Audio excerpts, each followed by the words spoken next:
ఆఫీస్‌లలో అంటే BRS party ఆఫీస్‌లలో ఉన్నటువంటి ఆమె ఫ్లెక్సీలు చింపేస్తున్నారు. ఆమె ఫోటోలని తగలబెడతా ఉన్నారు రోడ్ల మీద. అంటే మొత్తం ఫెరోషియస్‌గా ఎళ్ళిపోయి ఈ పనులన్నీ చేస్తా ఉన్నారు. కానీ ఇప్పుడు ఇంత ఏమంటారు ఉడుకు రక్తంతోటి ఉరికి, ఉరికి కవిత ఫ్లెక్సీలు తగలబెట్టి, కవిత ఫ్లెక్సీలు చింపేసి చేస్తా ఉన్నారు. కానీ చేయాల్సినప్పుడు మాత్రం ఇది చేయలేదు. చేయాల్సిన సమయంలో పార్టీకి ఇబ్బందొచ్చినప్పుడు, కేసీఆర్‌కి ఇబ్బందొచ్చినప్పుడు ఏ ఒక్కరు కూడా ఈ స్థాయిలో బయటికి రాలేదు బీఆర్ఎస్ పార్టీ నుంచి.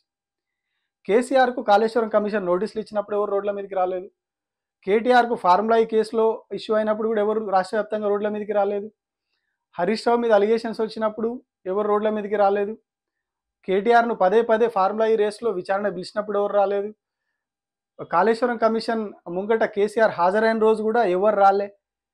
జస్ట్ ఏదైతే ఆ జీహెచ్ఎంసీ ఆఫీసు ఆ చుట్టుపక్కల ఏరియాలని ఆ ఏరియాలు మాత్రమే అదేం తప్పితే ఎక్కడ కూడా పెద్దగా ప్రొటెస్ట్ చేసినట్టు కేసీఆర్‌కు నోటీసులు ఇచ్చిన దానికి వ్యతిరేకంగా, విచారణ పిలిచిన దానికి వ్యతిరేకంగా పార్టీ క్యాడర్ రోడ్డు మీదకొచ్చి కొట్లాడినట్టు ఎక్కడ కనిపియలే బీఆర్ఎస్ క్యాడర్. గ్రౌండ్ లెవెల్‌లో కొట్లాడాలి. ఇట్లాంటి వాటి వచ్చినప్పుడు గ్రామీణ స్థాయి నుంచి చేస్తేనే తెలంగాణ ఉద్యమం అప్పుడు ఎట్లా కొట్లాడిర్రో, ఊరు నుంచి, వాడ నుంచి ప్రతి ఒక్కరు కదిలి, కదిలి రోడ్ల మీదకొచ్చి ఎట్లా కొట్లాడిర్రు అప్పుడు కేసీఆర్ అరెస్ట్ అయితేనో, ఇంకోటైతేనో అప్పుడు ఎట్లా కొట్లాడింది బీఆర్ఎస్ క్యాడర్, తెలంగాణ ఉద్యమకారులంతా.